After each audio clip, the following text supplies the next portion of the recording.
You are an educator. You have a choice of virtual worlds. You can go where you choose. What makes SpotOn3D.com different? Our easy press tools make presentation native. Easy inventory go from grid to grid. Universal registration. Universal avatars. EduMerge and micro-community. Community conference center. 100 people on a cloud. Free forever accounts with 5 avatars. Premium membership with full production level skills. Protection. SpotOn3D.com. Different.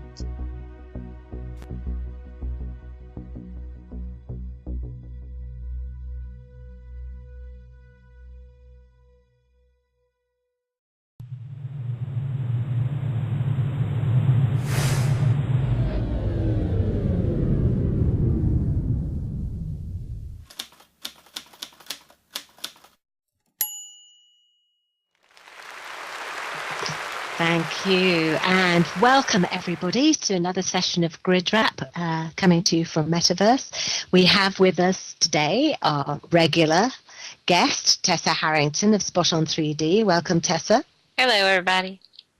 And we're very excited to welcome Anik Fuchs. Now, I have to be very careful, Anik. There's a musical abduction he's got over his head, but I have to be very careful. I can't tell whether it's my accent or am I pronouncing your name correctly? I generally pronounce it Fuchs, but I hear everything. I'll bet. Usually. I'll bet. Now, Anik, you are going to be appearing, I think, on the VSIM grid, which is part of the SpotOn3D collaboration. And Thoth Janssen asked me to have a look, to come and see you, basically. And we lost our regular guest, and you very kindly agreed to step in for us. And I would like to, when I was asked who is on and what's it about, and I said it's about troubadouring, and I was just met with blank reactions. Would you like to explain to the public at large what a troubadour is? Well, in my case, it is an online musician that travels the world in virtual realms and provides entertainment for whomever wishes to hear that, and in some cases see it. We do everything from live performances for birthdays, weddings, parties, concerts, on into some mild video production stuff, which is actually what we're planning to work on with Thoth. Wow.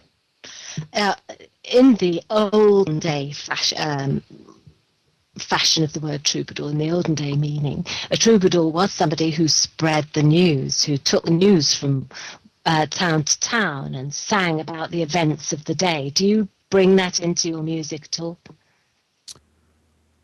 I don't necessarily sing about the events of the day unless I write about the events of the day, but it's not like we're not watching the news, but definitely focus more on entertainment value, cover songs, originals.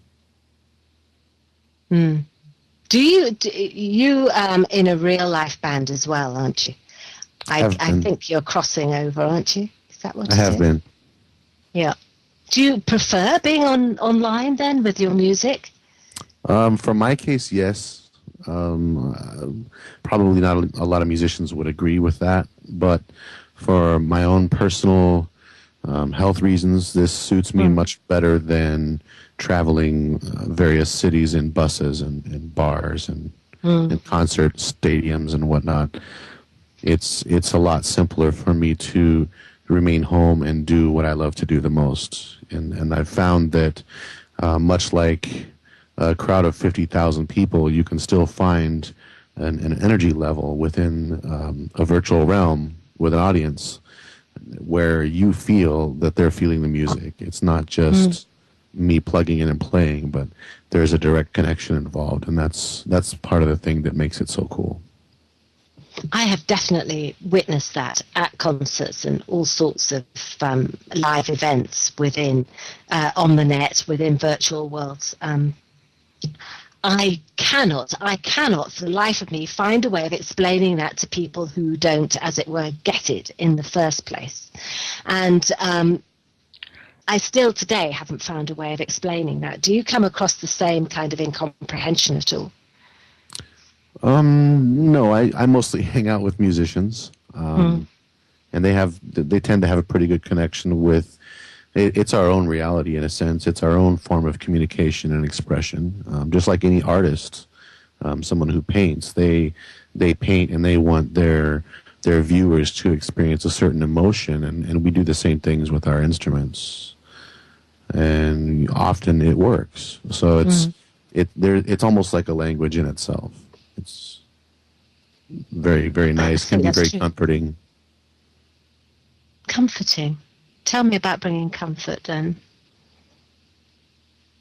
To take a musical journey is a term I often use. If I'll end up doing some type of trance-oriented guitar work or reverbed lyrics that sound off in the distance, and sometimes you can tell stories with sound and not even necessarily have a topic. If that makes any sense at all, it's kind of a different type of journey. You're not getting in your car, you're not walking to the store, but it's an experience. And throughout the years, artists like Jimi Hendrix or Led Zeppelin or whoever is someone's favorite musician, they've been able to latch onto that and make use of it and make a connection between artist and audience. I think that's very true, and I think music is story. Personally, I come originally from a dance background, and that's an interpretation of music. It's very easy for me to see where music is story, because whenever I hear music, that's what my inner self, even if I'm not moving, that is what my inner self is doing, if you understand what I mean. So I can understand what you're saying. Do you think that an audience member has to be in tune with the particular genre that you might be playing at any point to understand the story? As far as a story type feeling, yes. But there's always going to be the exception where it might not be a genre they're into at all, or a style, and they might still pick up on it's a field of energy. It's like anything else. We have energy that powers our lights, or we have energy that causes certain emotions, and those are the feelings and emotions and energy that I try and focus on when I play. Where as some artists might go up there and just play a Neil Diamond song, are they feeling the song? Are they delivering that energy to the audience? We don't know unless we're there. But it does come over on the net. It does come over in a virtual world, doesn't it? Is that because do you think more so because it's an immersive space than, for example, MySpace or YouTube or something like that? Okay, well, let's remove music out of the picture completely. Okay. And let's imagine our first week in a virtual realm, such as Second Life or VSOM or whichever it was. And those things that we experienced in that first week. Did you not laugh? Did you not have a good time at some point? Did you not see some form of adult entertainment that was extremely intriguing? It's all in there, and it's to me when I did the research, I was actually looking for a place online where I could go and make money performing, and I literally stumbled onto the Anshe Chung story with her $1 million land sales and values and all this stuff, and so I went into Second Life, and immediately I was immersed and just overwhelmed with the availability of space. It's like we don't picture things like this from the real world unless it's in our imagination or in the Lawnmower Man movie or something along those lines. Nobody ever thought we would have this. And so the people that have designed it and put all the work into it, I mean, they've done a lot of interesting things, to say the least.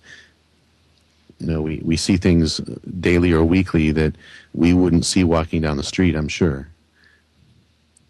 Sadly. I don't mean sadly we see them, but I wish sadly that we did see them walking down the street. Mm-hmm. I think it would be wonderful if we could walk through some of the soundscapes, for example. We've got artists in here who do involve sound in their sculptures, and filmmakers who use soundscape to tell almost all of the story, really. If we could walk down the street, is that what makes our iPods so delectable? Is that we're walking down the street with our own soundscape? Yeah, it's What like were you you're gonna say, orchestrating Sasha? your Yeah. own life with music, Yeah, I get that. Can I ask a question? Yeah. How important it is for you to be able to take on a persona in real life that in virtual, that you may not be able to aspire to in real life? I mean, how important is that for a musician? Because, it's like we've seen this on American Idol and on TV where, there's a certain expectation of persona to be successful in the music or some of the arts. And if you don't fit into that popular realm of looks and feel, no matter how talented you are, it can be really hard to break through. Are you looking at my avatar while you're asking this question? Why should we be doing? No, you know what I'm really thinking of? There's this 60-year-old gentleman who plays acoustic guitar. And he's a Spanish man. He has one of these little, like Salvador Dali, little mustaches. And, he's just a little old man. But he plays and sings beautifully. And you would never know he was this little old man if you did not see him on YouTube. And, I'm wondering what a larger audience might enjoy his music if they weren't prejudiced by his appearance. And is this what one of the promises virtual worlds can offer to musicians? Is kind of the artistry behind the avatar. And it definitely offers anonymity. And there's plenty of examples of that in Second Life now. I am one of them. I'm full blown diabetic. I will never tour. I stay home a lot. I don't like the environments that you find in a nightclub or a bar. And so for me, there's definitely a persona, not only that I'm allowed to be in here that I couldn't accomplish normally, but also there is a separate persona that you develop as an artist, just like you would in the real world, where, you are hanging out with so-and-so that played, the Bellagio or whatever last week. And in a virtual realm, I mean, and then you take into consideration some of these people, they're operating their directions in SL with their mouth because they don't have hands and feet.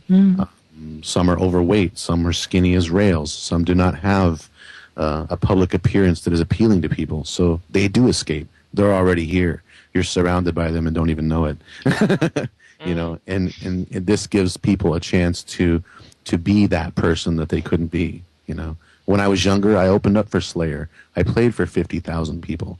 I did the club scene. I did the bar gigs. I did the signing of paperwork, and I walked away from all of it because it wasn't clean enough for me. There were so many drugs involved and just bad habits that I abstained. And while I'm very fortunate and happy that I did, I always look back and go, wow, what if I would have hopped on the bus, and where would I be now, kind of a thing. But all my friends died. None of them are alive to share their stories or anything anymore. So for me, this is a reenactment of, had I done things the way I wanted to, then that's who I am in here.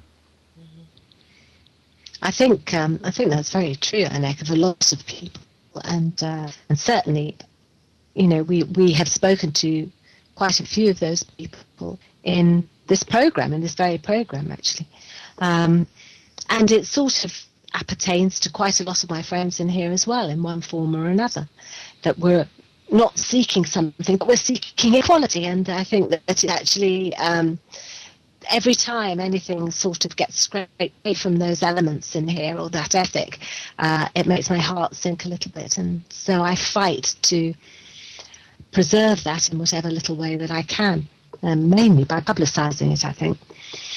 I was walking through a sim one day, and I met a lady, an avatar, female avatar.